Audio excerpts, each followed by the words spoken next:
MG university PG BEd അഡ്മിഷന്റെ ഭാഗമായിട്ടുള്ള second allotment MG university publish ചെയ്തു. First allotment പോലെ തന്നെ അതിൽ നമുക്ക് കിട്ടിയ കോളേജുകളുടെ ലിസ്റ്റുകൾ കാണാം. അതിൽ ആക്സെപ്റ്റ് ഓർ റിജക്റ്റ് ബട്ടൺ ഉണ്ടാവും. അത് പ്രകാരം നിങ്ങൾക്ക് കിട്ടിയ കോളേജ് താല്പര്യമുണ്ടെങ്കിൽ ആക്സെപ്റ്റ് ചെയ്യാം, ഇല്ലെങ്കിൽ റിജക്റ്റ് ചെയ്യാം.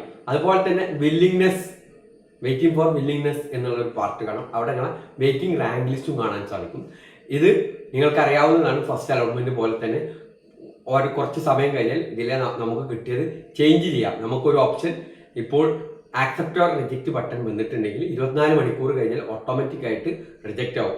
നമുക്ക് വേണമെങ്കിൽ ആക്സെപ്റ്റ് ചെയ്യാം, വേണമെങ്കിൽ റിജക്റ്റ് ചെയ്യാം.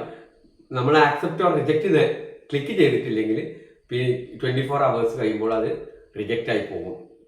ഓക്കെ, അപ്പോൾ പിന്നീട് നമുക്ക് ഏതെങ്കിലും ഒരു ഓപ്ഷൻ നമുക്ക് അനുയോജിച്ച് വരികയാണെങ്കിൽ വീണ്ടും നമുക്ക് എന്ത് ചെയ്യാം, accept or reject button click ചെയ്യാനുള്ള അവസരം വരും. അങ്ങനെ ഈ പ്രക്രിയ ഈ വരുന്ന 4-ാം തീയതി വരെയാണ് ഈ പ്രക്രിയ ഉള്ളത്. അങ്ങനെ നിങ്ങൾ ഏതെങ്കിലും ഒരു കേസിൽ ആക്സെപ്റ്റ് ബട്ടൺ ക്ലിക്ക് ചെയ്ത് കഴിഞ്ഞാൽ നിങ്ങൾ യൂണിവേഴ്സിറ്റി ഫീ മുൻപ് അടച്ചിട്ടില്ലെങ്കിൽ യൂണിവേഴ്സിറ്റി ഫീസ് അടക്കുക, അലോട്ട്മെന്റ് മെമ്മോ ഡൗൺലോഡ് ചെയ്യുക, കോളേജിൽ പോയിട്ട് പെർമനന്റ് അഡ്മിഷൻ എടുക്കുക. ഈ അഡ്മിഷനുള്ള സമയം എന്ന് പറയുന്നത് ഈ വരുന്ന ജൂലൈ 4 വരെയാണ് ഈ പ്രക്രിയയുടെ ഭാഗമായിട്ടുള്ള അഡ്മിഷൻ പ്രക്രിയ നടക്കുന്നത്.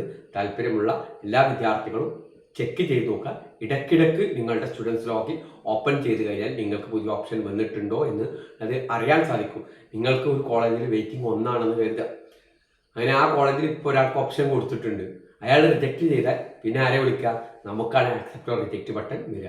അതുകൊണ്ട് തന്നെ ഇടയ്ക്കിടയ്ക്ക് പരിശോധിക്കുന്നത് നല്ലതാണ്.